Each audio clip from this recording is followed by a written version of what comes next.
The day Leah Vance turned 18, the state of Oregon handed her a cardboard box and a future she hadn't asked for. There was no cake, no balloons, no one waiting in the parking lot with open arms. Just the flat gray light of a November morning pressing through the narrow windows of the Cascade County Department of Family Services, and the sound of a stapler somewhere down the hall, punctuating the silence like a small, indifferent heartbeat. She sat across from Miss Albrecht in a chair that had held 1,000 children before her. The cushion had long since given up. The walls were the color of old oatmeal. A motivational poster above the filing cabinet showed a lighthouse above the words, "You are never alone." Someone had drawn a mustache on the lighthouse keeper in blue ballpoint pen. Leah had been staring at it for 11 minutes. Ms. Albrecht was not a cruel woman. That was the thing about the people in this system that Leah had learned to recognize early. They were rarely cruel. They were tired. There was a difference, and it mattered because cruelty you could push back against. Tiredness just absorbed everything you threw at it and kept moving. She had the kind of face that had once been pretty and was now just competent. Reading glasses on a beaded chain. A coffee mug that said "World's Okayest Everything." She was going through the discharge paperwork with the practiced efficiency of someone who had done this exact thing more times than she could count. And Leah watched her hands move across the pages and thought about how strange it was that this woman's signature was the last thing standing between her and the rest of her life. "Okay," Ms. Albrecht said, not looking up. "So we have the standard exit documentation. Birth certificate, social security card, medical record summary through your last physical in March." She slid a manila folder across the desk. "Oregon Bridge card is loaded with your final month's stipend, $200. It's meant to cover immediate expenses while you establish yourself." Leah took the folder. She did not open it. She had been in this building since she was 6 years old, in one capacity or another, and she had learned that opening things too quickly in official settings made you look desperate. "There's also the matter of your inheritance," Ms. Albrecht said. She set down her pen. For the first time in the conversation, she looked directly at Leah, and there was something in her eyes that was trying very hard to be gentle. "This has been held in trust by the state since your grandfather's passing in 2021. Per protocol, it could not be transferred to you until you reach the age of majority." Leah felt the word land in the center of her chest like a stone dropped into still water. Grandfather. She had spent 12 years trying to remember him in any detail, and what she had was fragments. The smell of sawdust and something earthy, like rain on dry ground. A voice that was low and unhurried, the kind of voice that believed it had time for things. Hands with knuckles that were swollen at the joints, hands that could fix anything. Hands that had held hers once in a parking lot when she was very small and very frightened.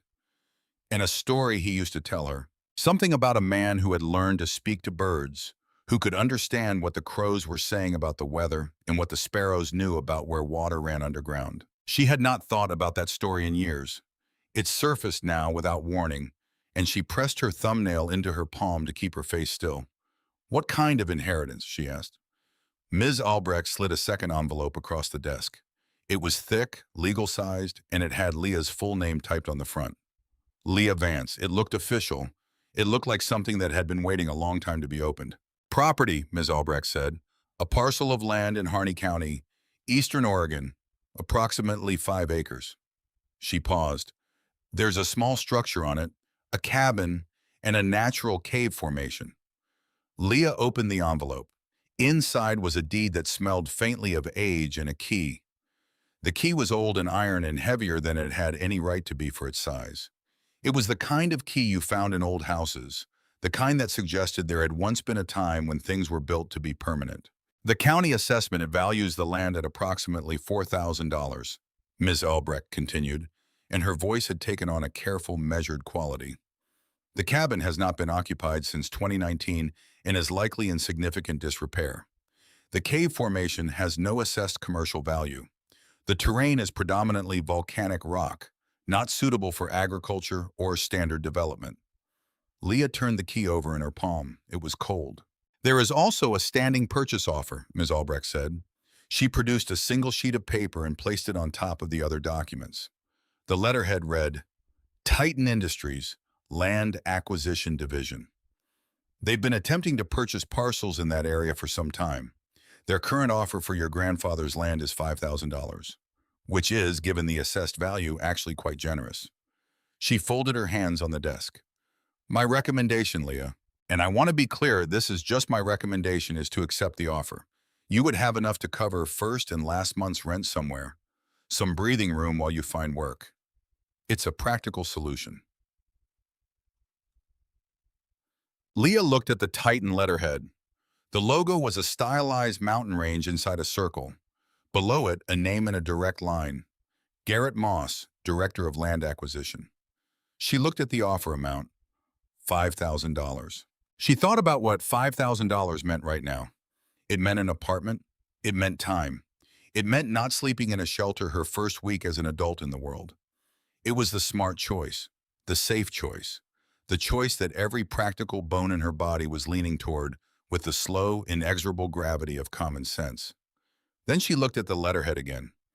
If the land is worthless, she said, why do they want it? Ms. Albrecht blinked. Pardon? The land. You said it's worth $4,000. They're offering $5,000. That's not a profit play. Leah set the letter down carefully. Developers don't buy worthless land just to be generous. So why do they want it? Ms. Albrecht opened her mouth and then closed it again. She picked up her pen. She set it back down. Land acquisition companies often buy cheap parcels speculatively, she said. It's standard practice. They hold it and wait for the surrounding area to develop. Eastern Oregon, Leah said. Harney County. What's developing out there? The silence that followed was not long, but it was the wrong shape. It had edges. I wouldn't know the specifics of their business strategy, Ms. Albrecht said finally. The point is, the offer is on the table, and it's a reasonable one, given your circumstances. Leah looked at the key in her hand one more time. 12 years. She had spent 12 years in this system, in group homes and transitional programs, in this building specifically, where other people made decisions about where she went and what she did and who she was allowed to be. Other people had decided her grandfather wasn't suitable. Other people had decided this land was worthless. Other people had decided $5,000 was a reasonable price for the last piece of a man she barely got to know. She put the key in her jacket pocket. I want to see it first, she said. Ms. Albrecht looked at her with an expression that was trying to be patience and was starting to become something else. Leah, it's 300 miles. You have $200 and no vehicle. There's a bus. The nearest stop to that property is the town of Ridgeback, and from what I understand, the land itself is another 5 miles outside of town on an unpaved road. Then I'll walk 5 miles. Ms. Albrecht pressed her fingers briefly to her temple. I strongly advise you to reconsider. The practical choice here, the offer will still be there after I've seen it, Leah said. Right? They're not going to pull it in the next week. Another pause. No, Ms. Albrecht said. I don't imagine they will. Then I'll let you know what I decide after I've seen the land. She stood up and picked up her cardboard box. It was not heavy. 12 years, and everything she owned fit in a box you could carry with one arm. Thank you, Ms. Albrecht, for everything. She meant it partly. Ms. Albrecht had not been unkind. She walked out of the office and down the long corridor and through the glass doors and into the gray November air, and the door clicked shut behind her with a sound of finality. She stood on the sidewalk for a moment and let the cold touch her face. Then she started walking toward the bus station. The ride east took most of the day. She had a window seat, which she had not asked for, but had been given anyway because she was one of only 7 passengers on a coach that could hold 43. She watched Portland recede, the suburbs thinned. The farmland began, wide and flat in the color of old wheat. Then the Cascades rose and the road climbed into timber country, dark and dense and smelling of pitch and cold water. And then they were through the mountains in the world. On the other side was a different country entirely. Eastern Oregon opened up in a way that was almost alarming. The sky doubled, the landscape flattened and sprawled, and the colors drained from green to gold to rust to a kind of pale sage gray that felt ancient, like something that had been there before anyone had a word for it. Volcanic rock formations broke the horizon in strange shapes. Junipers dotted the hillsides, small and twisted and determined. The few houses she could see from the highway looked like they had been dropped there by accident and had decided to stay. She had never been here before. She had never been this far east of anything. She thought about her grandfather. Arthur Vance had been 61 years old when her parents died. She had been 6. In the brief and fragmentary time between that loss and the day the state took her, she had lived with him in a house she could not now fully picture, only feel the warmth of it, the sound of something always being repaired in the background, the way the kitchen smelled of coffee and sawdust in equal measure. She remembered that he had kept birds in the yard, not caged birds but visitors, a platform feeder outside the kitchen window that he refilled every morning without fail. She remembered that he called her Little Hawk because, he said, she watched everything. She had not known for a long time why they had taken her from him. The official explanation when she finally saw her own file at 14 was a combination of factors: advanced age, fixed income insufficient for dependent care, structural concerns regarding the primary residence. It had sounded clinical and final and completely beyond appeal. She had believed for 12 years that he had signed the papers willingly, that she had been on some level too much, a burden he had tried to carry and eventually set down. She pressed her forehead against the cold glass of the bus window and watched the landscape move. Jedediah Cobb, the man who would tell her the truth about her grandfather, had not yet spoken. She would not hear those words for another 3 hours. The bus arrived in Ridgeback at 20 minutes past 4 in the afternoon, when the light was going amber and long across the sage flats. Ridgeback was a town in the way that a very small word can technically be a sentence. A main street with 5 businesses, a gas station with a single pump, a diner called Patsy's with a sign in the window that said, "Open until we're not," a hardware store, a post office the size of a garden shed, and Cobb's General, which appeared to sell everything that the other establishments did not. She was the only person who got off the bus. The driver gave her a look that contained, in roughly equal measure, pity and curiosity, and then the doors wheezed shut and the bus pulled away, and she was standing on the cracked asphalt of a place she had never been, holding a cardboard box with a key in her pocket that unlocked something 5 miles away in the gathering dark. The man sweeping the porch of Cobb's General was somewhere in his early 60s, broad-shouldered, with a gray beard trimmed close and eyes the color of weathered denim. He stopped sweeping and watched her cross the street with the particular attention of someone who had learned to notice things because very little happened here and everything meant something. "You look like you came a long way," he said. 300 miles, she said. "Are you Jedediah Cobb?" He tilted his head slightly. "Jed's fine. Who's asking?" "Leah Vance. I'm looking for the Vance property. My grandfather was Arthur Vance." Something moved across the man's face. It was not simple. It had layers the way old wood has layers when you sand it back. Grief and recognition and something that might have been relief, as though a thing he had been holding for a long time had finally found a place to be put down. He set the broom against the railing. "Come inside," he said. "It's getting cold." The store was warm and smelled of cedar and motor oil and something baking somewhere in the back. He poured 2 cups of coffee without asking and set one in front of her on the wooden counter, and she took it because she had not eaten since breakfast, and the warmth of the mug was immediately, completely necessary. "Arthur's granddaughter," he said, looking at her with a directness that was not rude. "He talked about you. Not a lot. He wasn't a man who talked a lot. But when he did, it was usually about you." She kept her face very still. "What did he say?" "That you were the smartest person he'd ever met, and you were 6 years old, and that scared him a little." He wrapped both hands around his own mug. "He said you had his father's eyes. That's a compliment in the Vance family, far as I could tell." She looked down at the counter. "They told me he signed the papers," she said. "Voluntarily." Jed Cobb was quiet for a moment. "Yeah," he said. "I imagine they did." He paused. "I knew Arthur for 11 years.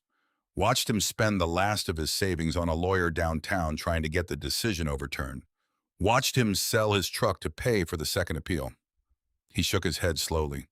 "A man who signs papers voluntarily doesn't sell his truck." The coffee was very hot. She could feel it all the way down. "He never stopped trying to reach you," Jed said. "The system made it nearly impossible. Rules about contact with former dependents, privacy protocols, whatever they call it. He sent letters through official channels for the first 2 years.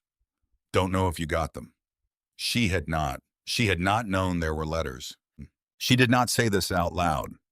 She set down the mug and looked at the counter for a long moment, and when she picked it up again, her hands were steady. "How do I get to the property?" she asked. Jed Cobb drove her in a truck that was older than most of the roads it traveled.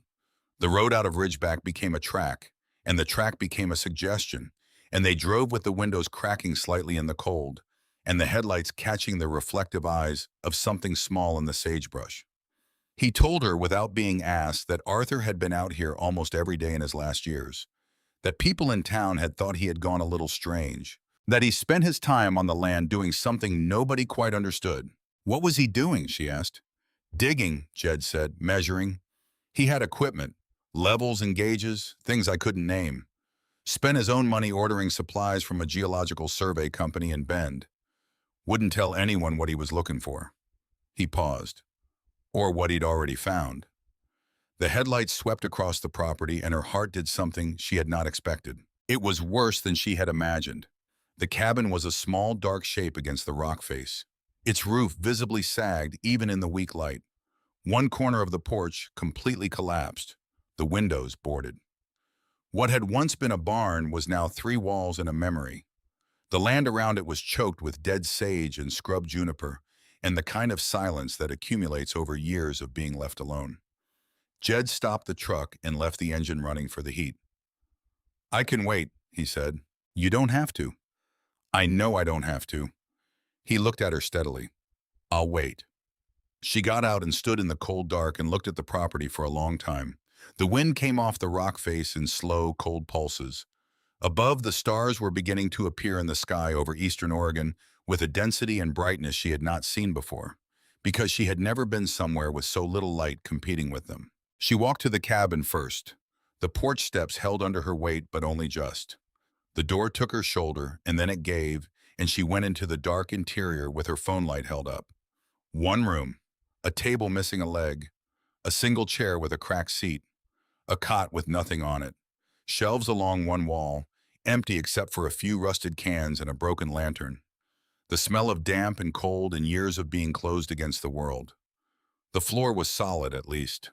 The walls were standing. She stood in the middle of the room and looked at the life her grandfather had lived out here alone, and something moved through her chest like a long, slow wave, and she let it move, because she was alone in the dark and there was no one to see. Then she went back outside and walked toward the rock face. The cave entrance was where the property description had suggested it would be, a dark split in the stone behind a screen of overgrown juniper. It was narrow at the opening, shoulder width, and cold air flowed from it with a steadiness that felt like breathing. She pushed the branches aside with her forearm and stepped through. The entrance opened almost immediately into a larger chamber. Her phone light was inadequate for the full dimensions of it, catching only fragments. The glisten of moisture on the walls, the smooth curve of a ceiling lost in shadow, the pale, flat ground underfoot worn smooth by water that had moved through here in some ancient previous era. The silence was of a different quality than outside. It was not empty silence. It was the silence of something contained, something waiting. She moved deeper. The chamber narrowed into a passage and she followed it, one hand on the wall, her light moving ahead of her.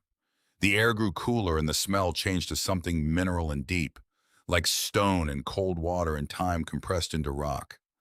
And then she saw it. Set into a natural alcove in the left wall, partially obscured by a lip of rock that would have made it nearly invisible to anyone not looking carefully, was a metal footlocker. Military style, heavy gauge, a padlock on the front that had kept its integrity against the years. And sitting on top of it, placed there with deliberate care, a smaller metal box, a biscuit tin with a fitted lid. She stood very still for a moment. Then she knelt down and set her phone on a flat rock to light the space, and she lifted the tin, and she opened it. Inside, on a folded square of cotton cloth, was a key, brass, new-looking, the kind of key that fit a modern padlock. And beneath the key, a single white envelope. Her name was written on the front in handwriting she did not recognize but knew immediately, the way you know a voice you haven't heard in years the moment it begins to speak. Leah. Just that, just her name, in a hand that had been steady when it wrote it, or had worked very hard to be. She picked up the envelope and turned it over and opened it with hands that were entirely still, because she had learned a long time ago to keep her hands still when the rest of her was not. Inside were 3 pages, handwritten front and back, in that same careful script. She angled her phone and began to read. My dearest Leah, if you are reading this, then you came. I knew you would. I knew it the way I knew things about you from the time you were small enough to carry. That you were not a person who would walk away from a question. And this land, this place, this cave, it is a question. One I have been trying to answer for you for a very long time. I need to tell you the truth before anything else. The truth about 2013. I did not sign those papers willingly. She stopped, read it again, then kept going. When your parents died and you came to live with me, I was 61 years old with a pension that didn't cover everything and a house that needed work. The state had concerns. I understood their concerns. I was trying to address them, the roof, the income, all of it, when a man named Driscoll came to see me, a superintendent from the county office. He said the case for your placement with me was not strong. He said the system would likely remove you from my care regardless of what I did, that there were procedures, and that my fighting them would only make things harder for you. He said that if I signed voluntarily, he could guarantee you would be placed in a stable long-term group facility rather than cycling through foster placements. He said fighting would mean losing anyway, and losing ugly, and you would pay the price for my stubbornness. He said voluntary signature was the only way to protect you. I believed him. I should not have. But I was 61 and frightened, and I loved you more than I knew what to do with. And I signed. I have had to live with that every day since. What I did not know then, what I only understood later, was that Driscoll did not come to me out of concern for procedure. He came because 3 months before, I had turned down an offer from a development company called Titan Industries. They wanted this land. I said no. Driscoll came 4 months after that refusal, and I was too afraid for you to connect the pieces in time. She had to stop again. She sat back on her heels and looked at the ceiling of the cave, at the darkness gathered there, and breathed. She had been 6 years old. 6 years old, and there had been men in suits making calculations about what her grandfather's land was worth and deciding that she was the lever they needed to move him. She went back to the letter. After you were gone, I had 2 choices. I could grieve and give up, or I could get to work. I chose to get to work. Leah, this cave is not nothing. I know what they told you. I know what the county assessment says. But there is something here that this land has been keeping secret for longer than any of us have been alive. There is water, a spring, underground. Deep in this cave system, in a passage I found in the 3rd year of searching, there is a source of clean water that runs steady and cold and does not stop. I have been measuring it for 8 years. I have had it tested by an independent laboratory in Bend, whose results are documented in everything that follows. In a county as dry as Harney, in a valley where Titan Industries has drilled 7 test wells in the past decade and found nothing viable, this spring is not nothing. This spring is everything. They have been trying to buy this land for 12 years because they can sense what is here. They have never found it because I made sure they couldn't. Every survey I did quietly, alone, on my own equipment, with results sent through a post office box in Ridgeback and documented with a law firm I trusted. This is your inheritance, Leah. Not a hole in the ground, a home, and a fight worth having. The brass key in the tin opens the footlocker. Inside you will find everything. The maps, the surveys, the water quality reports, 8 years of documentation, and the money I managed to set aside. Enough to start. There is also a sealed envelope addressed to a law firm in Portland called Marsh & Associates. Nadine Marsh is expecting it. I have been paying her retainer for 3 years. She knows the case. She is waiting for you to walk through her door. You have a choice to make. You can take Titan's money and go build a life somewhere easier. There is no shame in that path. You have earned an easier path. Or you can stay. You can dig in. You can use what is in this chest to fight for what this land is actually worth, and what it means, and what they took from both of us to try to get it. I cannot tell you which to choose. I can only tell you what I know about you. You asked why they wanted the land. You always ask the right question. Whatever you decide, know this. I never stopped loving you. Not for a single day. Not when the silence went on so long it became its own kind of weather. Not when I couldn't reach you. Not when I got old out here alone. I kept your photograph in my coat pocket every day of those 12 years. I still have it. You are wearing a red jacket and you are 7 years old and you are looking at something off to the left of the camera with an expression that says, you have already figured out something the rest of us haven't caught up to yet. I am so proud of the person I believe you have become. Be brave, little hawk. All my love, always. Grandfather. She knelt in the cold and the dark for a long time after she finished reading. The cave held its silence around her. The spring she had not yet found moved somewhere deeper in the rock, patient and invisible and entirely real. She was not crying. She had thought she would be, but she was not. What she felt was something older and stranger than grief. It was the sensation of something being corrected, a long-running error in the record of her life struck through and rewritten in the margin. She had not been left. She had been protected in the only way available to a frightened old man who loved her more than he knew how to show in the time they had left together. She picked up the brass key and fitted it into the padlock. It turned with a sound that was solid and final and completely right.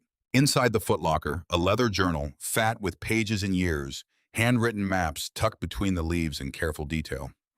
Sheaves of official documents in waterproof sleeves, geological survey results, water flow measurements dated across 8 years, laboratory analysis from a certified testing facility in Bend, results that she could not yet fully interpret, but whose conclusions she could read clearly. Potable, abundant, consistent yield across all measurement periods. Below the journal, a waterproof bag. Inside it, money, stacked in banded 20s and 50s, neatly kept. She counted it with hands that did not shake. $10,000. A second bag held photographs. Her parents young at what appeared to be a picnic, her mother laughing at something outside the frame, her grandfather younger standing in front of this same rock face with a measuring device she didn't recognize, and her, a little girl in a red jacket, looking at something off to the left with an expression of absolute focus. He had looked at this photograph every day for 12 years. She held it for a long moment and then set it carefully on him. The third bag held the sealed envelope. Marsh and Associates, Portland. The seal was intact. At the bottom of the chest, she found something she had not expected. A small notebook, separate from the main journal. On the cover, in her grandfather's handwriting. For Leah. Notes on the cave. Start here. She opened it. It was written for her specifically. Not the technical documentation, but the story of the discovery. Which passage to follow and how far. Where the ceiling dropped and you had to crouch. The sound the spring made before you reached it. A change in the quality of the silence. A coolness in the air. A smell like clean stone and deep earth. He had written it so she would not be afraid. So she would know exactly where to walk. She sat back against the wall of the cave, with the notebook in her lap and her grandfather's words around her and above her and below her, and she stayed there until she had read every page. Then she stood up. She put the brass key in her pocket alongside the iron one. She left the footlocker open with the documents inside, exactly as she had found them, because this place was still his, and she had only just arrived. She walked back through the passage and through the chamber, and out through the narrow entrance, and into the cold eastern Oregon night. The stars were extraordinary. Jed Cobb's truck was still there, engine idling softly, the cab lit from within. She stood for a moment in the dark between the cave and the truck and looked up at the sky. Then she took out the letter from Titan Industries and found the number for Garrett Moss and dialed it before she could reconsider. It rang twice. Moss! The voice was smooth and accustomed to being answered. This is Leah Vance, she said, regarding the offer on the Arthur Vance property in Harney County. A brief pause. When he spoke again, the smoothness had acquired a particular quality, the practiced warmth of someone adjusting their approach. Miss Vance, we've been hoping to hear from you. I trust you've had a chance to review our offer. We believe it's quite— I've reviewed it, she said. The answer is no. Silence. I'm sorry? The offer is rejected. She looked up at the stars. And Mr. Moss, I'd suggest that whatever number you were planning to use as your next offer, you rethink the scale of it. I've seen my grandfather's surveys. I know about the water table. I know what you've been looking for. The silence on the other end of the line was a different kind of silence than the one before. It had weight. It had the specific density of a person recalculating everything they had assumed about this conversation. "Miss Vance," he said, and the warmth was entirely gone now, replaced with something flat and precise. "You're 18 years old. You don't have legal counsel. You don't have resources, and you don't have any idea what you're getting into." "Maybe," she said, "but I have my grandfather's work, and I have his maps, and I have 8 years of documentation from a certified independent laboratory." She paused. "So if you want to call this a negotiation, then let's negotiate. But we're not talking about $5,000. We're not talking about anything in that range." She ended the call. Her hand was shaking slightly when she lowered the phone. She pressed it flat against her thigh and stood in the dark until it stopped. Then she walked back to Jed Cobb's truck and opened the passenger door and got in. He looked at her for a moment without speaking. "I'm going to need somewhere to sleep tonight," she said. "And tomorrow I need to find a man named Frank Holloway." Jed Cobb looked at her for another moment, and then he put the truck in gear. "Frank's easy to find," he said, "and my wife keeps the back room made up." He pulled out onto the track. "She's been hoping someone would come back to that property for a long time." Leah looked out the window as the rock face receded into the dark. Behind her, the cave held its water and its secrets, and the long, patient work of a man who had believed she would come back. She had come back. Now the real work would begin. Frank Holloway arrived at the property at 7 in the morning in a truck that sounded like it was held together by habit and goodwill. He was a large man, somewhere in his early 50s, with the kind of build that came from actual work rather than a gym. Wide through the shoulders, thick through the hands, moving with the deliberate economy of someone who had learned long ago that unnecessary motion was wasted energy. He had a gray canvas jacket and boots that had been resoled at least twice, and eyes that assessed the cabin with the same quiet, methodical attention a doctor uses when looking at something that is going to require difficult news. Leah was already up. She had been up since before the light came, sitting on what remained of the porch with her grandfather's main journal open across her knees, reading by the beam of a headlamp Jed Cobb had pressed into her hands the night before. She had slept in the back room of the Cobb house, in a bed with a quilt that smelled of cedar, and she had slept hard and dreamlessly in the way that the body sleeps when it has finally, after a very long time, decided that the immediate danger has passed. Frank got out of the truck and stood looking at the cabin for a long moment without speaking. Then he looked at her. "You're Arthur's granddaughter," he said. It was not a question. "Leah," she said, "Jed said you knew him. Worked for him 2 summers, 2018 and 2019. He walked toward the cabin slowly, hands in his pockets, looking at the roof line. First, the way a good builder always does, because a roof tells you everything about what the years have done to a structure.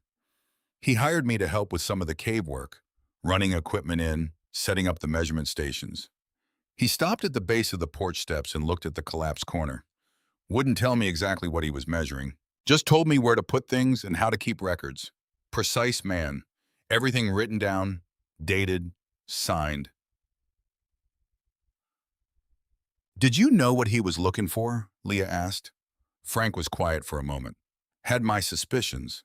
He put one foot on the bottom step to test it, then his full weight. It held. "Water, out here, water is the only thing worth that kind of systematic effort." He looked at her. "Did he find it?" "Yes," she said. Frank absorbed this. He nodded once, slowly, the way a man nods when something he has suspected for years turns out to be true, and he is not surprised but is satisfied. "All right," he said. "Let me look at the cabin." He spent an hour going through the structure with the methodical patience of a man who was not going to be rushed by anyone's urgency.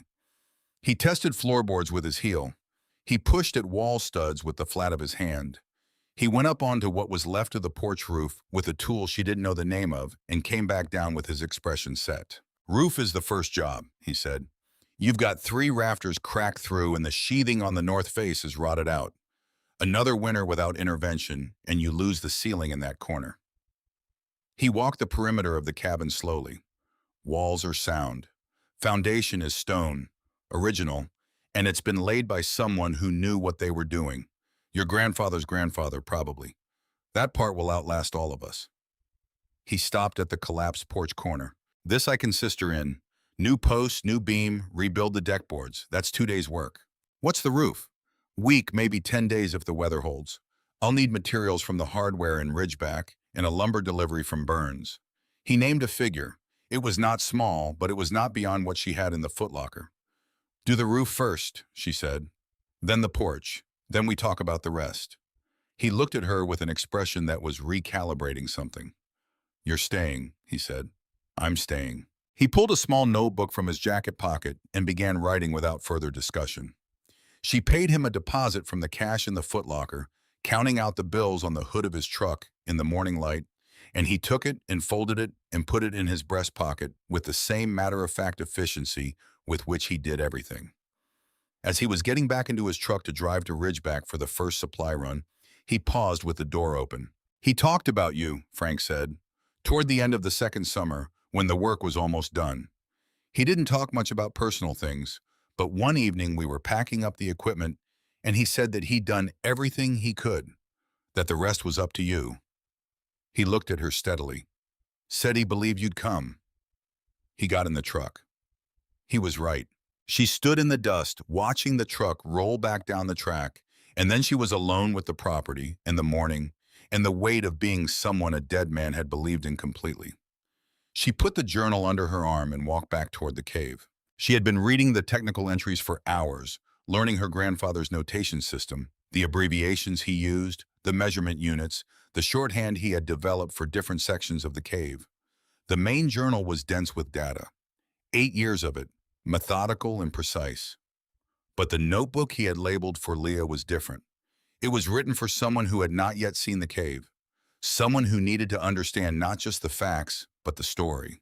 She followed his directions now, 20 meters into the main chamber, left at the narrowing where you had to turn sideways and keep one hand on the ceiling. Down a slope of smooth stone, gradual, 4 or 5 degrees, for another 30 meters. Then a passage that opened upward unexpectedly, like a held breath released. She heard it before she saw it. The silence changed. It was still quiet, but it was no longer empty. It had content now, a low, barely perceptible presence. The sound of water that is not moving quickly enough to be heard as water, but is present enough to be felt as a shift in the air. A coolness that belonged to something living. The passage opened into a chamber she had not reached the night before. Smaller than the entrance chamber, roughly circular, with a ceiling that came to a rough apex above. And in the far wall, at floor level, moving from a crack in the stone with an absolute steadiness. Cold and clear and entirely real. The spring. It ran out of the rock in a sheet perhaps 8 inches wide and disappeared into a natural channel in the floor, which carried it deeper into the stone. The sound it made was less than a whisper, but it ran constantly. Her grandfather had noted in the journal that in 8 years of measurement, he had not recorded a single interruption in flow, not in drought summers, not in the coldest winters. She knelt beside it and held her hand under the flow. It was very cold, clean smelling. The water that ran over her palm was the clearest water she had ever seen, the kind of clarity that makes you aware of how rarely you encounter actual clarity, in water or in anything else. She stayed there for a long time.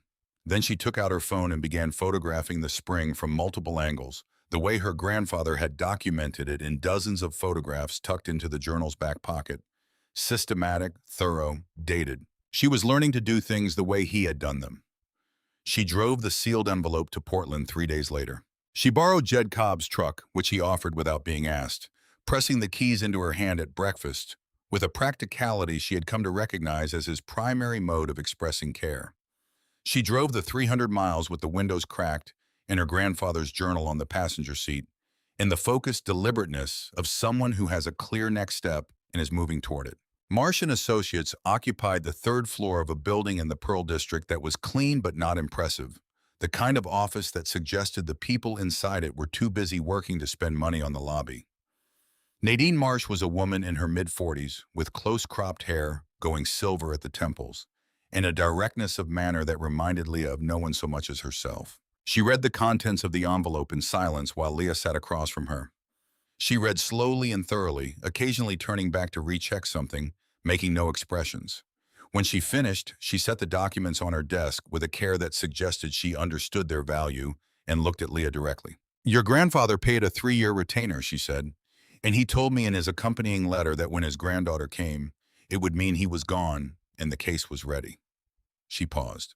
He also told me she would be 18 and that I should not mistake her age for inexperience. Leah said nothing. He was thorough, Nadine said, more thorough than most clients I work with who have legal training and staff resources. The water documentation alone would be strong. The geological surveys are exceptional.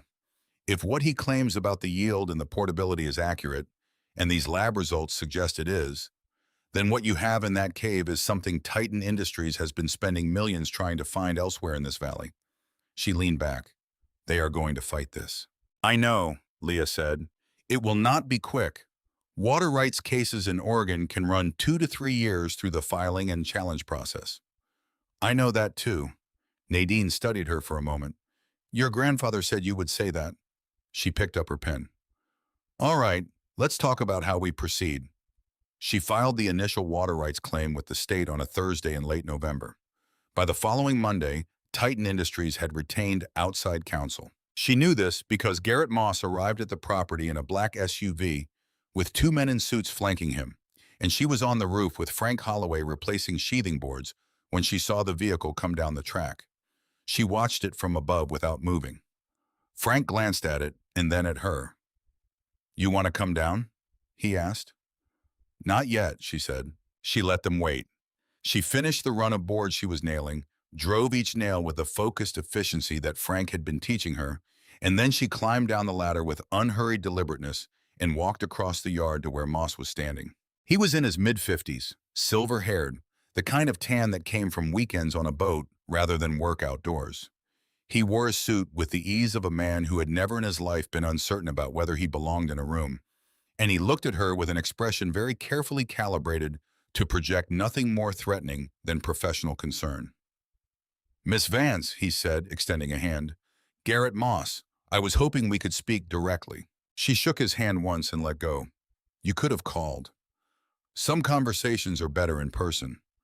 He glanced at the cabin, at the new lumber going up on the roof, at Frank Holloway watching from the ladder with an expression of patient neutrality. I see you're making improvements. That's admirable. He looked back at her. I'd like to make you a revised offer, given the circumstances. What circumstances? The filing you've made with the state, he said. The water rights claim. His tone stayed pleasant, but something behind his eyes had sharpened. It's going to be challenged, of course. These things always are, and challenge proceedings can be very expensive, very time-consuming, for everyone involved.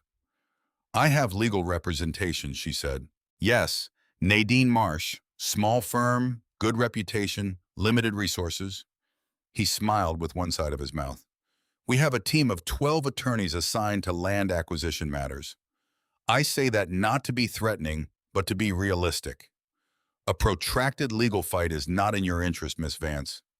You're 18. You have your whole life ahead of you. Our revised offer is $25,000. That's 5 times our original figure. It reflects our genuine respect for your situation and our desire to resolve this cleanly. She looked at him for a moment. $25,000. 6 months ago, it would have been an incomprehensible sum.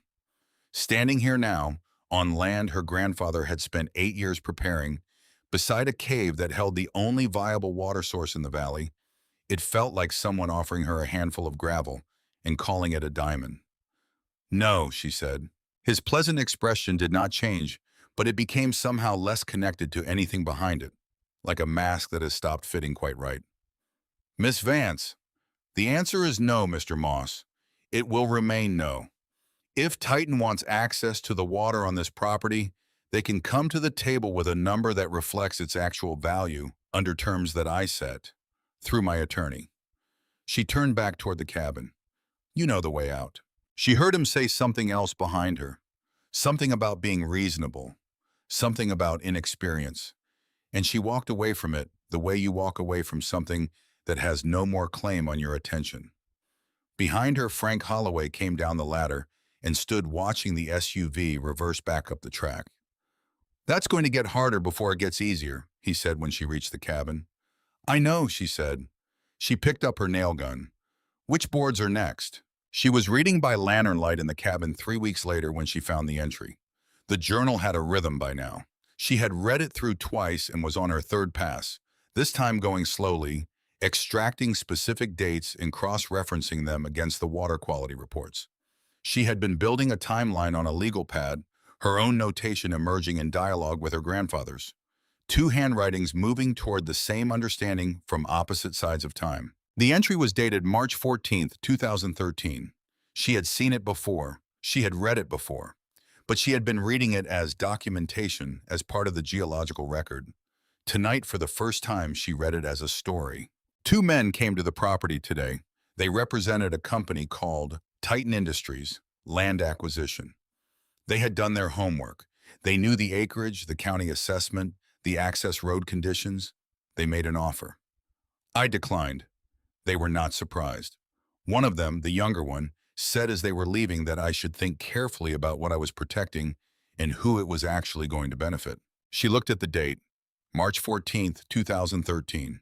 She read the next entry, dated 4 weeks later, April 11th. Second visit from Titan. Different representative this time. Higher offer. I declined again. He suggested that an old man living alone on a piece of rock in the high desert should consider his long-term interests carefully. I told him I knew exactly what my long-term interests were. He left without another word. She turned forward in the journal, past pages of measurement data, until she reached the entry dated July 3rd, 2013. A man named Driscoll came today. He was not from Titan. He was from the county. He had papers. She had reached this entry before. But she read it now with different eyes, because now she had the timeline in front of her. March, first Titan visit. April, second Titan visit. July, Driscoll and his papers. 4 months. She sat very still with the journal in her hands and the lantern making a small, warm circle in the dark of the cabin, and she looked at the dates on her legal pad and followed the line they made. Titan visits in March and April. Refusal both times. Driscoll arrives in July with papers to take her away. Her grandfather signs, believing it is the only way to protect her. And then she turned to the financial records her grandfather had included in the waterproof sleeves. He had been thorough in ways she was still discovering. Among the documents was a printout from public records, a summary of financial disclosures for county employees with oversight of family services placements. Her grandfather had circled a figure for an individual listed as W. Driscoll, Superintendent, Family Services Division. A pension supplement beginning October 2013, $47,000, attributed to a supplemental income arrangement through a private consulting firm. She looked up the consulting firm name on her phone. It took her 11 minutes to find the connection. The firm was a subsidiary of a holding company that was itself a subsidiary of a parent organization whose board of directors included 2 current executives of Titan Industries. October 2013. 3 months after Driscoll took her away from her grandfather, she sat with this for a long time. The lantern burned. Outside, the wind came off the rock face in slow pulses. Somewhere in the cave behind the property, the spring ran in its ancient channel, indifferent to everything that had happened above it and around it, steady in the way that true things are steady. She had been 6 years old. They had used her like a key. They had used her small body and her grandfather's love for her as a lever to move an old man off a piece of land they wanted. They had paid a county official $47,000 to take a child away from the one person in the world who would have died for her, and that official had done it, and her grandfather had signed. And 12 years had passed in the way that 12 years pass when they are spent in a system designed to process people rather than see them. She was not shaking. She had moved past shaking into something quieter and more durable. She recognized it as the same feeling she had had in Ms. Albrecht's office when she had asked the question no one could answer. It was the feeling of having found the true shape of something. It was not comfortable, but it was solid. You could stand on it. She wrote down the figure, the dates, the firm names, the connection. She wrote them in the same precise, dated notation her grandfather had used. She was going to need all of it. She called Nadine the next morning. She laid it out in order. The March visits, the April refusal, the July papers, the October payment, the subsidiary connections. She spoke carefully and did not editorialize and let the timeline speak for itself. When she finished, there was a silence on the line that had a particular texture. "Leah," Nadine said. Where did you find the financial records? Public disclosure database. My grandfather had already pulled the initial figures. I traced the firm connections myself. Another pause. Your grandfather did preliminary research on Driscoll? He suspected, he documented his suspicion in the initial figures. He didn't have the subsidiary chain. But you found it. In 11 minutes, Leah said, which means Titan's attorneys have almost certainly found it too. Which means they know this exists, which is probably part of why they're pushing so hard for a settlement. The silence this time was different. It was the silence of a lawyer recalculating the weight of a case. I need you to send me everything, Nadine said. The journal entries with the dates, the financial summary, the subsidiary documentation, all of it. I'll drive it to you tomorrow. Leah, Nadine's voice was careful. This changes the nature of what we're dealing with. If Driscoll took money from a Titan subsidiary 3 months after signing the removal order for your case, that's not just a civil matter. That's potentially criminal corruption of a public official in a child welfare proceeding. I know, Leah said. It also means that when Titan realizes you have this, they are going to stop treating this as a land acquisition dispute and start treating it as an existential threat. I know that too, Leah said. She drove to Portland the next day. She laid the documents out on Nadine's desk in the order she had assembled them and watched Nadine go through them with the focused intensity of someone who has just seen the shape of something they were hoping to find. When she finished, she looked at Leah over the top of the papers. Your grandfather built something here, she said quietly. He built a real case. He built most of it, Leah said. I found the last piece. It's a significant last piece. He left me enough to find it. That was the point. She looked at the documents spread across the desk. He knew he couldn't do everything from out there alone. He left the thread and trusted me to pull it. Nadine was quiet for a moment. Then she began organizing the documents into a file with the brisk efficiency of someone moving from assessment to action. I'm going to file a supplemental brief to the water rights claim. We're also going to prepare a formal complaint for submission to the State Attorney General's office regarding Driscoll. Those are 2 separate tracks, and they're going to move at different speeds. But having both in motion changes our leverage position significantly. Leah nodded. This is going to provoke a response, Nadine said. Probably quickly. The response came in 8 days. Titan's legal team filed a 3-part motion. The first element challenged the chain of custody of Arthur Vance's documentation, arguing that materials found in an unsecured cave location with no independent witnesses to their discovery could not be reliably authenticated. The second element questioned the validity of the geological surveys, specifically the water quality reports, on the grounds that the testing laboratory could not be independently verified as having received properly collected samples. The third element was the one that landed hardest. Titan's attorneys filed for an emergency injunction to freeze access to the cave and all materials within it, pending an authentication hearing. Their argument was that the materials might constitute evidence in a potential fraud proceeding, as the documents appeared to have been constructed specifically to support a legal claim rather than representing genuine scientific inquiry. They were calling her grandfather's life's work a forgery. She got the call from Nadine on a Thursday afternoon while she was on the property helping Frank frame the new porch support posts. She sat down on a sawyer's horse with the phone pressed to her ear and listened to the legal language without moving, letting it settle into her the way cold settles into stone. Not resisted, just absorbed. Then she asked the question that mattered. How long do we have? The hearing on the injunction is in 48 hours, Nadine said. If they get the freeze, you lose access to the cave and the footlocker until authentication is complete. That process could take months. During that time, the water rights claim stalls. She paused. Leah, I have to be honest with you. Their authentication argument is weak, but it's not frivolous.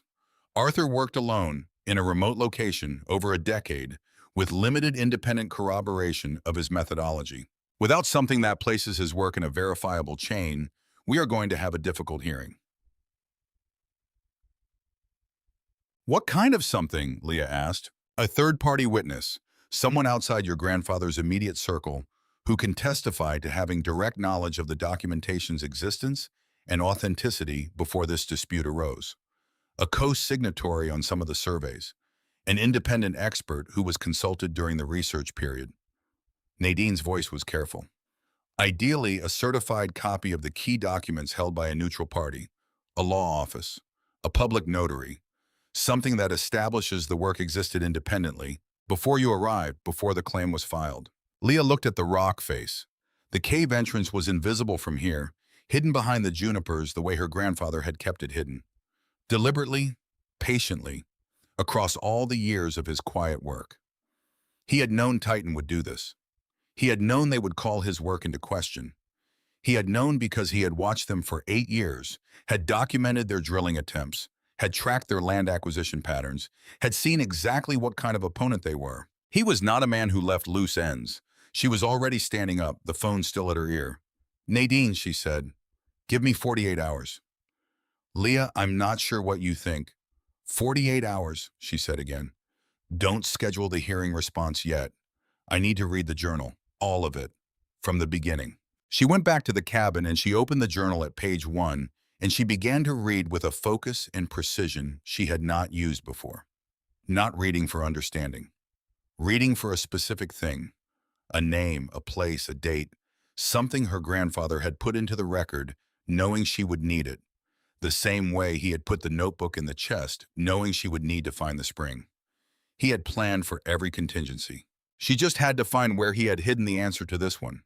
The lantern burned and the cabin was cold and the wind came off the desert in long, slow waves, and Leah Vance turned pages with the quiet determination of someone who knows the answer is there, because the man who wrote these words had loved her enough to make sure it was. She read through the night. The lantern burned down to its reserve and she refilled it without looking up, her hand finding the fuel canister by feel while her eyes stayed on the page. The cabin was cold in the way that Eastern Oregon gets cold in November. Not the wet cold of the coast, but a dry, mineral cold that settles into everything without drama and simply stays. She had her grandfather's wool blanket across her shoulders and the journal in her lap and the legal pad beside her filling with notes in her own hand. And she read with the same systematic patience she had watched her grandfather use in the documentation of the spring, working through the journal, not for the story this time, but for the mechanism. He had built something. She knew that now the way she knew the weight of the brass key, through her hands, through her body, through the accumulated evidence of everything he had left behind. He had built a case over 8 years with the understanding that he was building it for someone who would come after him, someone who would need it to hold under pressure, and he was not a man who built things that did not hold. The answer was in here. She was on page 214 when she found it. The entry was dated November 8th, 2020, 14 months before he died. He had written it in the same careful hand as everything else, but the handwriting was slightly smaller than usual, compressed, as though he was fitting something important into a limited space and wanted every word to count. "Today I drove to Ridgeback to see Eleanor Griggs at her office on Callaway Street. I brought the full documentation package, the geological surveys dated 2013 through 2020, the water quality reports, the flow measurements, the laboratory results from Cascade Analytical in Bend, and the maps." Eleanor notarized each document individually and created a certified copy of the complete package. The originals go back into the chest. The certified copies are filed under case reference 2020-EG-447 in Eleanor's office records. I paid her for 5 years of storage in advance. Eleanor also agreed to hold a sealed secondary envelope, which I have labeled Secondary Instructions, open only upon legal challenge to document authenticity. I have explained to her what it contains and why it may be needed. She understands the situation. She has been the public notary in Ridgeback for 22 years, and she does not frighten easily. If Leah comes and the documentation is challenged, Eleanor Griggs on Callaway Street in Ridgeback has what is needed. File number 2020-EG-447. Eleanor will know what to do. Leah sat very still for a moment with her finger on the page. Then she looked at her watch. It was 4:17 in the morning. She had 32 hours before Nadine needed to respond to the injunction motion. She closed the journal and set it carefully on the table and put on her jacket and her boots and walked outside into the dark. The stars over Eastern Oregon were extraordinary, the way they always were out here. The sky so clear and so vast that looking up at it felt less like looking up and more like looking out into something that went on without end. She stood in the yard for a moment and breathed the cold air, and felt something move through her chest that was not grief and was not triumph, but was somewhere between them. The precise feeling of being exactly where you were supposed to be in exactly the moment that was prepared for you. He had known. He had known they would call it a forgery. He had known because he had watched Titan operate for 8 years, and he understood exactly the kind of opponent they were. The kind that, when it cannot buy what it wants, attempts to erase the legitimacy of the thing it cannot buy. So he had gone to Eleanor Griggs 14 months before he died and paid for 5 years of certified storage and left a sealed envelope with instructions for exactly this situation. He had loved her with the specific, practical love of a man who knew his time was limited and used every remaining hour of it to make sure she would be all right. She went back inside and waited for 6 in the morning. Eleanor Griggs' office was above the post office on Callaway Street, accessible by a narrow staircase with a painted wood railing. The sign on the door said Griggs Notarial Services, established 2001, and below it, in smaller letters, by appointment or by chance. The door was unlocked at 6:45 when Leah arrived because Eleanor Griggs, it turned out, had been at her desk since 6. She was a small woman in her early 70s, with white hair, pinned back, and reading glasses on a chain, and the stillness that belongs to people who have spent decades witnessing things and know the full weight of what witnessing means. She looked at Leah over her glasses when she came through the door and set down the document she had been reviewing. "You're Arthur's granddaughter," she said. "Leah Vance."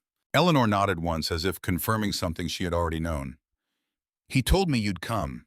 Said it might be months after he was gone or it might be years, but that you'd come and you'd ask for file 2020-EG-447.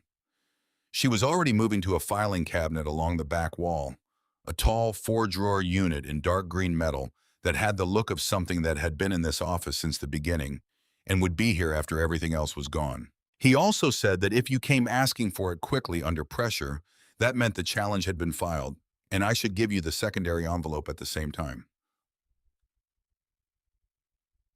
She opened the third drawer and moved through files with the practiced efficiency of someone who knew exactly where everything lived. "He was a careful man," Eleanor said without looking up from the files. "Came in here in November of 2020 with more documentation than I'd seen in a single personal filing in 20 years of this work. Spent 4 hours with me going through each item, verifying dates, establishing provenance. He had lab receipts, shipping records, chain of custody documentation for every sample he'd submitted to Cascade Analytical." She found the file and lifted it out. It was thick, bound with a rubber band, with a label in handwriting that Leah recognized immediately. Case reference 2020-EG-447. Arthur Vance. For Leah. He explained the situation, the spring, the development company, the removal order back in 2013. She turned and looked at Leah steadily. "He told me about you, about what they'd done. Bim." She set the file on the desk between them. "He cried once," she said, "just briefly when he was describing how old you had been. Then he collected himself and we went back to work." She opened the desk drawer and removed a second envelope, smaller, sealed with red wax and bearing her notarial stamp. On the front, in her grandfather's handwriting, "Secondary instructions. Open only upon legal challenge to document authenticity." He prepared everything on the assumption that they would fight it. He said, I remember this clearly, that the most dangerous moment would be when they tried to call his work a lie. He said that was the moment everything he'd built would either hold or it wouldn't. Leah looked at the sealed envelope. Her grandfather had sat in this chair and pressed this seal and written those words 14 months before his death, and he had been right about every single thing that would follow. "Can you testify?" Leah asked. "To the filing date, the contents, the provenance?" Eleanor picked up her pen. "I've been waiting to be asked," she said. Leah called Nadine from the stairwell before she was back on the street. "I need you to listen carefully," she said. "I found it." She heard Nadine's chair move. "Tell me." "Eleanor Griggs, Callaway Street, Ridgeback. She's a certified public notary. My grandfather filed a complete certified copy of his documentation package with her office in November 2020. File number 2020-EG-447. Every document they're calling a forgery has a notarized copy that predates our water rights filing by 5 years. She was already walking toward Jed's borrowed truck. She'll testify, and there's a secondary sealed envelope he left with her for exactly this situation. The silence on Nadine's end of the line was the silence of a case-changing wait. "Open the secondary envelope," Nadine said. "I'm opening it now." She sat in the truck and broke the wax seal and opened the envelope carefully. Inside were two items. The first was a single sheet of paper in her grandfather's hand, dense with figures, dates, and names. At the top, he had written, "What follows is a record of financial irregularities I have observed and documented regarding W. Driscoll, Superintendent, Harney County Family Services, for the period 2013 to 2020. The second item was a flash drive in a small waterproof case, labeled Driscoll Financial Documentation, Full Record. She stared at it. He had not just found the initial figures. He had kept tracking. 7 years of tracking, quietly, from a property in eastern Oregon. An old man with a geological survey operation as his primary work, and apparently a second project running in parallel, one he had told no one about. She read the summary sheet. The payment in October 2013 was the first entry, but it was not the last. There were 4 subsequent payments over the following years, each routed through different subsidiaries, each slightly different in amount, but collectively totaling $112,000 deposited into accounts associated with W. Driscoll or entities directly connected to him. Her grandfather had followed every single dollar. She read the last line of the summary, dated February 2021, 2 months before he died. "I have not been able to give Leah her childhood back. I have not been able to undo what Driscoll and Titan took from us, but I have been able to document every cent they paid for it. I leave this record to my granddaughter. What she does with it is her decision. I trust her judgment completely." She sat in the truck for a long time. Then she photographed everything with her phone and sent it to Nadine and drove back to the property. The hearing was in a courtroom in Burns, the county seat of Harney County, 2 days later. It was a small room with high windows that let in the flat winter light and wood paneling that had been painted over once too many times. Titan's legal team occupied one table with the coordinated efficiency of people who spent most of their professional lives in courtrooms and had learned to make that familiarity read as dominance. There were 3 of them, and they had brought 2 paralegals, and they had organized their documents with a precision designed to communicate that they had thought of everything and prepared for everything, and the outcome of this proceeding was essentially a formality. Leah sat at the other's table with Nadine, and the certified file from Eleanor Griggs between them, and her grandfather's original journal, and the secondary envelope, and one other thing, the main journal, open to the very last page, which she had bookmarked the night before with a strip of brown paper torn from a supply bag. She wore the same clothes she had worn to Ms. Albrecht's office the day she left the system. Clean, presentable. She had not tried to look like something she was not. Garrett Moss was seated behind his legal team. She had not seen him since he had come to the property. He was watching her with an expression of controlled professional neutrality that was costing him visible effort to maintain. The judge was a woman in her late 50s named Calloway, who had the economy of manner that comes from running a rural county court where time is finite and cases are real. She called the proceeding to order with the brisk practicality of someone who had a full docket and intended to use the morning efficiently. Titan's lead attorney laid out the authentication challenge in precise, measured language. The documentation had been found in an unsecured location by an interested party. There were no independent witnesses to the material's condition upon discovery. The laboratory referenced in the water quality reports was a mid-sized regional firm with no specific expertise in hydrological survey work. The chain of custody was, at minimum, irregular. He used the word constructed. He used it twice. Nadine responded by presenting Eleanor Griggs. Eleanor took the stand with the unhurried confidence of a woman who had been doing her job for 22 years and had no particular anxiety about doing it in front of anyone. She identified herself. She identified her credentials. She identified case reference 2020-EG-447 with the specificity of someone who had filed it herself and reviewed it twice in the preceding 48 hours. She walked the court through the November 2020 session with Arthur Vance. She described each category of document she had certified. She gave the dates, the file number, the storage terms.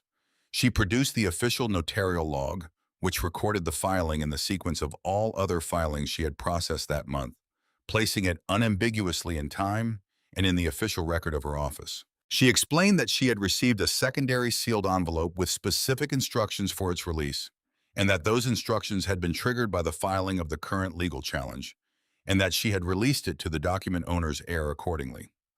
Titan's lead attorney spent 12 minutes cross-examining Eleanor Griggs and did not succeed in moving her from a single stated fact. When Eleanor stepped down before Nadine could rise to present the Driscoll documentation, Leah leaned close and said something quietly. Nadine looked at her for a moment. Then she nodded once, almost imperceptibly. Leah stood up. She addressed the judge directly, her voice clear and carrying in the small room. Your Honor, with the court's permission, I'd like to read one page from my grandfather's original journal before additional evidence is submitted. The page is relevant to the authentication question before the court. My grandfather wrote it specifically for this moment. Judge Calloway looked at her over the rims of her glasses. She looked at the journal on the table. She looked at Titan's lead attorney, who had begun to rise with an objection forming on his face. I'll allow it, the judge said. Briefly. The objection died before it reached the air. Leah opened the journal to the last page. The bookmark fell away. She had read these words enough times by now that she could have spoken them from memory. But she read from the page because her grandfather had written them there, and they belonged to the physical object he had made, and she wanted the room to understand that. The last entry in the journal was dated January 14th, 2021, 3 months before Arthur Vance died. At the top of the page, in handwriting that was slightly less steady than the earlier entries but no less precise, he had written a single heading. She read it aloud. If they call this a forgery in a courtroom, read this page aloud. The room was quiet. Even Moss had stopped moving. She continued reading. Arthur had written, in his careful dated notation, the exact location of the certified file at Eleanor Griggs's office. The file number 2020-EG-447. The date of the filing, November 8, 2020. The name of every document in the file, with the individual certification number Eleanor had assigned to each one. Below that, he had listed the specific financial records documenting the payments to W. Driscoll, the October 2013 initial payment, the subsidiary chain, the total of $112,000, the dates of each subsequent transfer. He had not written this as a summary. He had written it as a precise, methodical record, the way he wrote everything. The way a scientist writes, the way a man writes who has spent 8 years measuring water in the dark and knows that precision is what survives and vagueness is what fails. He had assembled on a single page the core of everything Titan's attorneys would need to hear to understand that they had miscalculated. That the old man on the piece of rock in the high desert had known exactly who they were and exactly what they would do, and had built his case around every move they would make. He had written it 14 months before he died. He had known. Leah set the journal down on the table with both hands carefully, the way you set down something that belongs in a museum, or in a church, or in the kind of place where the things that matter most are kept. The room was very quiet. Titan's lead attorney was looking at the table in front of him in a way that suggested he was no longer seeing the table. Garrett Moss, behind his legal team, had his jaw set in the rigid, careful stillness of a man absorbing the specific sensation of a plan failing, not partially, not in one element, but in its structural entirety. Nadine rose to present the Driscoll financial summary from the secondary envelope and submitted the flash drive into evidence as a supplemental exhibit, noting that it contained 7 years of detailed financial documentation regarding payments from Titan-affiliated entities to a county official who had signed the removal order separating Arthur Vance from his 6-year-old granddaughter in 2013. Titan's lead attorney requested a recess. The judge granted 15 minutes. During the recess, Leah sat at the table and looked at the wall and breathed in and out slowly. There was nothing dramatic about the way she sat. She was not shaking. She was not triumphant. She was simply present in the room, the way she had learned to be present in rooms, fully, without performance, without pretending to feel less than she felt or more than she could honestly claim. Nadine leaned close. They're going to withdraw, she said quietly, pushing it forward now with the Driscoll documentation and evidence and what you just read from that journal. They cannot sustain this. They came here to stall us. They've lost the stall. What happens to the water rights claim? It continues, unimpeded, now that the injunction motion is going to fail. Nadine looked at her. And the Driscoll matter gets referred to the Attorney General. That's a separate proceeding, and it moves on its own track. My grandfather spent 7 years documenting Driscoll, Leah said, while he was also documenting the water, while he was alone out here with nothing. Nadine was quiet for a moment. He wanted you to have the whole truth, she said. Not just the property, everything. When the recess ended, Titan's lead attorney stood and informed the court that his clients were withdrawing the authentication challenge in its entirety and would be reassessing their litigation strategy in light of the materials submitted into evidence. Judge Calloway looked at him for a moment with the expression of a woman who has presided over enough proceedings to recognize one that has just changed shape entirely and is not surprised by what she sees. She held his gaze for exactly long enough to make clear that she had understood the full dimensions of what had just happened in her courtroom. She denied the injunction. She referred the Driscoll financial documentation to the Oregon Attorney General's office for review. She ordered that the water rights proceeding continue without interruption. She glanced once at Leah as she gathered her materials, a brief, direct look that lasted no longer than a single breath, and then she stepped down and the proceeding was closed. Outside the courthouse in the flat winter light, Leah stood on the steps and looked out at the parking lot and the sage flats beyond it and the long, clean line of the horizon where the desert met the sky. Nadine came to stand beside her, and for a moment neither of them spoke. What happens now? Leah asked. Now they have to decide how they want to proceed on the water rights claim proper. The authentication challenge was their opening move. It failed. Nadine put her hands in her coat pockets. In my experience, a company like Titan has exactly two speeds when they lose an opening move. They either double down and commit to a full fight, or they reassess and come to the table. She paused. The Driscoll documentation changes the calculus significantly. A protracted legal fight now means sustained public attention on the question of whether their land acquisition strategy involved corrupting a public official to separate a child from her grandfather. Leah looked at the horizon. They'll come to the table, she said. It was not a question. I think so, Nadine said. And when they do, you need to know exactly what you want. She knew what she wanted. She drove back to Ridgeback and walked to Jed Cobb's store and asked to use his phone book because the signal on her cell was intermittent and she needed to look something up clearly and without interruption. Jed set the phone book on the counter without asking what she needed it for. She found what she was looking for in 12 minutes. That evening, she sat on the newly repaired porch with Frank Holloway, who had come by to check on the roofing work and had stayed when Jed apparently called ahead, because Frank was the kind of man who showed up when something significant had happened without needing to be asked directly. He brought coffee in a thermos.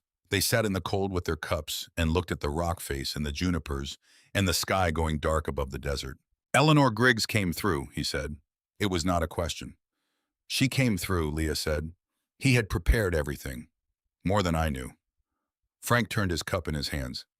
He was always 2 or 3 moves ahead. I noticed that when I was working for him. He'd asked me to do something that didn't make obvious sense at the time, and then months later I'd understand exactly why he'd wanted it done that way. He paused. He thought long, longer than most people are willing to. He thought about me, Leah said. Every move he made out here, for 8 years, he was thinking about what I would need when I arrived. Frank nodded. She looked at the cave entrance, invisible behind the junipers in the growing dark.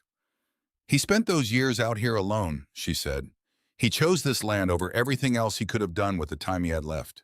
And he never told anyone the full picture. Not Jed, not Eleanor, not you. No, he kept it contained. Said the fewer people who knew the details, the harder it was for anyone to interfere. Frank looked at her. He trusted the cave to hold the secret, and he trusted you to come find it. She was quiet for a moment. I want to ask you something, she said, about the barn. Frank waited. In the journal from the early years, he describes the original barn layout in detail.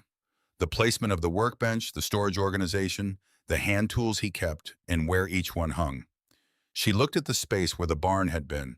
He had a particular way of organizing a workspace, everything in a specific place for a specific reason. He wrote about it like it mattered. I remember it, Frank said. I saw it before the roof came down. That man knew where every tool was without looking. I want to rebuild it, she said. Not approximately, exactly the way he had it. According to his description. She looked at Frank. Can you do that? Frank considered the question with the seriousness it deserved. If the description is detailed enough. It's detailed enough, she said. He described everything. Frank nodded slowly. Then yes, we can do that. The negotiation took 6 weeks. Titan's revised team, different attorneys this time, quieter and more careful, came to Nadine's office in Portland on a Tuesday in January.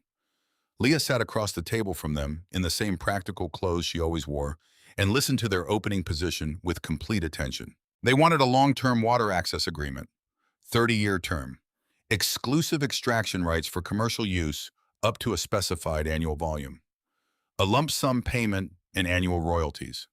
Their opening figure was $400,000. Leah looked at the number on the paper in front of her.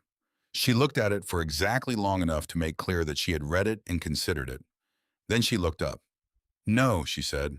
The negotiation moved. It moved because Nadine was precise and prepared, and because the Driscoll documentation, currently under review by the Attorney General's office, was a weight on the other side of every conversation that no one mentioned directly, but everyone felt pressing down on every proposal Titan put on the table. It moved because Leah had spent the 6 weeks since the hearing working, had contacted a hydrological consulting firm in Portland, had requested an independent assessment of her grandfather's yield measurements, had received a report that confirmed his figures and added a projected commercial value range that made the $400,000 opening offer look like an insult calculated to the penny. It moved because she knew what she wanted and she knew what it was worth, and she did not move from either of those things regardless of what was placed in front of her.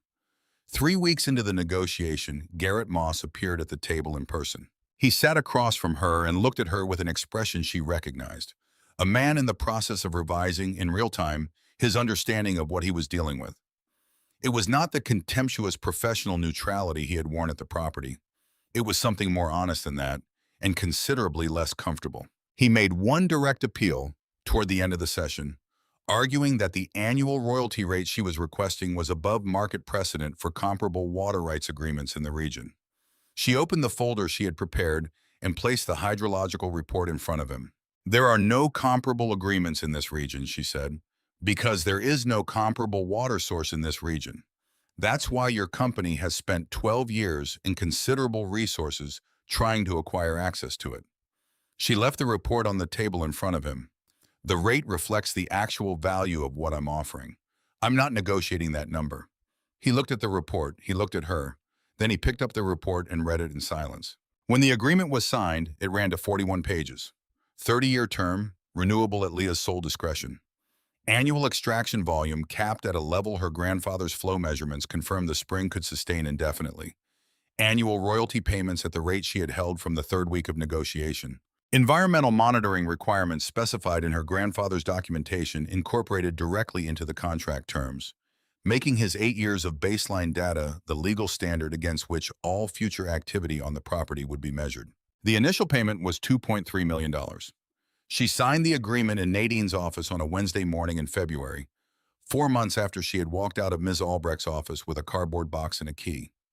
She used the same pen throughout. She signed her full name, Leah Vance, in the same clear hand her grandfather had taught her to write when she was 5 years old, in a kitchen that smelled of coffee and sawdust, in a house that had been deemed unsuitable. When it was done, Nadine poured coffee and they sat for a moment in the quiet of the office. What are you going to do first? Nadine asked. Leah thought about it. Go home, she said. She drove back to Ridgeback that afternoon. She knew this road now, knew where the timber started and where it thinned, knew the exact stretch of highway where the sky opened and the desert took over and the horizon became something you felt in your chest rather than simply observed. She had driven it 6 times now, and it was becoming hers the way things become yours. Not through ownership, but through repetition, through choosing it again and again until the choosing becomes something closer to certainty. Frank Holloway was at the property when she arrived, working on the barn reconstruction with 2 men she recognized from the roofing crew. The framework was up.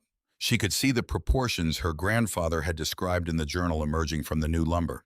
The particular layout he had specified, the workbench placement, the orientation of the storage wall, the door position to let the morning light fall across the work surface, exactly the way he had written that he preferred. Frank came over when she got out of the truck. He looked at her face and read what was there and nodded once. "Done?" he said. "Done," she said. He looked at the barn framework. 2 more weeks on this. Found some of the original hand tools in the back of the cave chamber, wrapped in oilcloth. He stored them in there to keep them dry. He looked at her steadily. "I cleaned them up. They're in good condition. Better than they have any right to be after that many years." She looked at the framework taking shape where the collapsed structure had been. The tools her grandfather had used, preserved in the cold dark of the cave across all the years he had spent out here alone, waiting without knowing for certain they would ever be used again. "Thank you, Frank," she said. "It's good work," he said, which was his highest form of praise, and turned back to the barn. She walked to the cave. She went through the entrance and through the main chamber and down the passage and through the narrowing and along the smooth stone floor and into the second chamber where the spring ran in its ancient channel in the far wall. She knelt beside it and held her hand under the flow. Still cold, still clear, still moving with the same absolute steadiness it had maintained across all the years her grandfather had been measuring it, across all the years before that when no one had been measuring it, across all the years before any of them had arrived in this valley with their wells and their surveys and their legal claims and their desperate need for what this stone had been quietly holding all along. She stayed there for a long time. She thought about a man who had spent 8 years in this place, working alone, who had sold his truck and spent his savings and tracked financial records through 7 years of subsidiary chains and filed certified copies with a notary and sealed a secondary envelope and written a final journal page specifically so that when they called his life's work a lie in a courtroom, his granddaughter would have the exact words to answer them. She thought about a little girl in a red jacket looking at something off to the left of the camera with an expression that said she had already figured out something the rest of them hadn't caught up to yet. She thought about 12 years of group home beds and caseworker offices and motivational posters and the particular color of institutional walls and the sound of a stapler somewhere down a long hallway.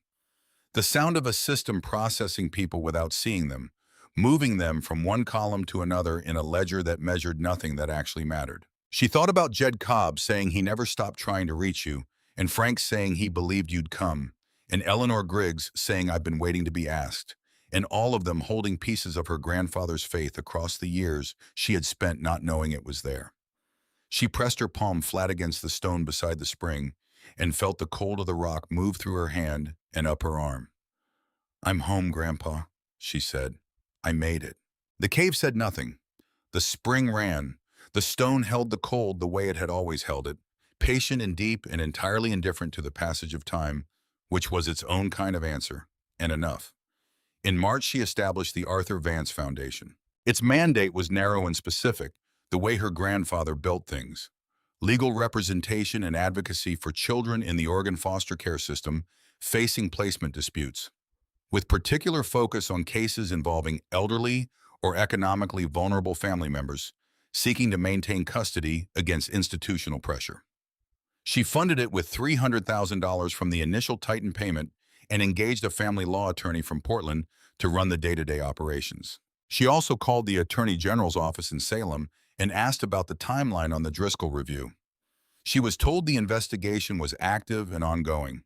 She thanked them, hung up, and noted the date in a journal of her own, which she had begun keeping in November, in the same dated notation system her grandfather had used. Walter Driscoll was formally charged 14 months later with corruption of a public official in a child welfare proceeding and accepting unlawful payments in connection with a regulatory decision. The charges covered the period 2013 to 2020 and were supported in large part by the documentation Arthur Vance had assembled on the flash drive he had left inside a sealed envelope with a notary in Ridgeback, Oregon, because he had known, with the long, patient certainty of a man who has watched his opponents carefully for years, that the day would come when his granddaughter would need it. Titan Industries settled a related civil action for an undisclosed amount. The terms included a public statement acknowledging that their land acquisition activities in Harney County had involved a contractor whose conduct did not meet the company's stated standards. The statement did not name her grandfather. It did not name her.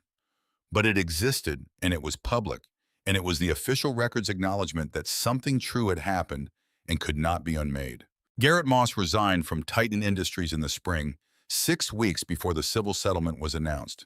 She did not feel triumphant when she read about it. What she felt was simpler than triumph.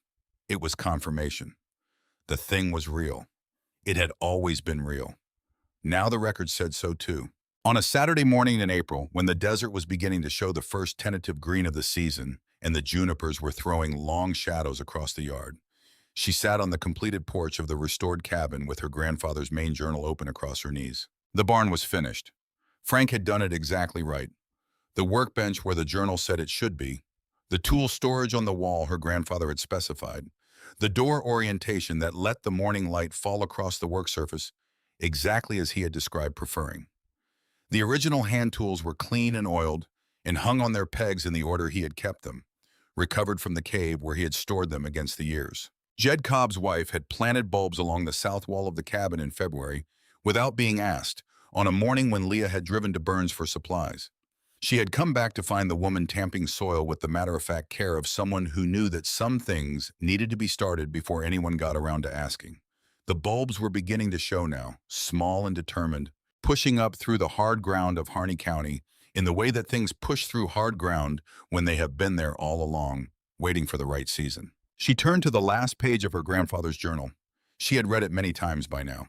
She knew the words, but she read them again in the morning light, on the porch of the house she had rebuilt from his foundations, because some things deserve to be read more than once, and this was one of them.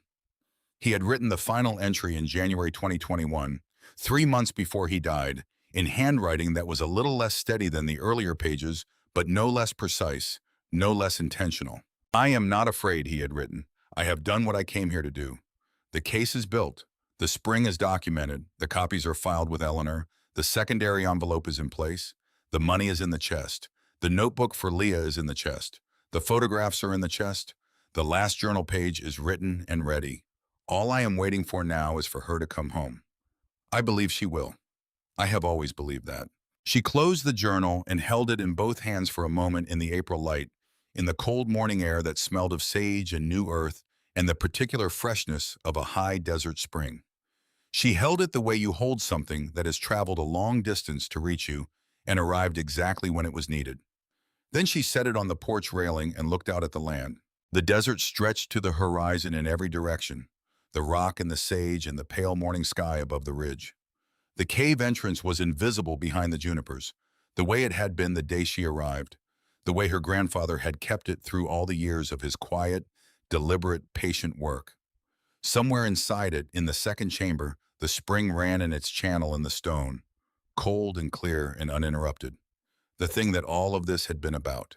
The thing that had cost her grandfather everything and cost her 12 years and brought them both, in the end, to this. She had come home.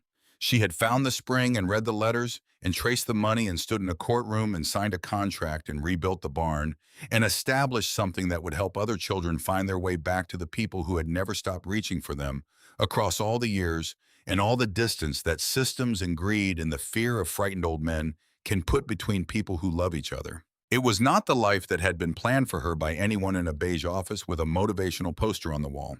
It was not the life that $5,000 from a company called Titan Industries would have purchased.